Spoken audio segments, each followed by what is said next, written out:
I'm about to do the unboxing video for my cylinder head, but I just thought I'd show you first of all who the cylinder head is from.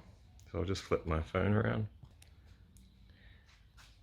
So it's a company called Kiwi cylinder heads, and I think they did get their start in New Zealand. This is their webpage for Australia. Their webpage is called Cylinder Heads Australia. And obviously their brand is Kiwi cylinder heads.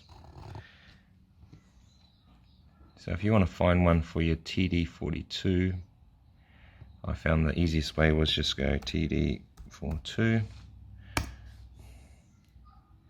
And then it brings up a few search results for that. So here's some bits and bobs that they have for the TD. And the one that I've just had landed here is this kit. So Nissan TD42 turbo and non-turbo complete cylinder head kit. And there's the price of it there. And there's the kit. So I have that kit sitting on my table. Let's unbox this.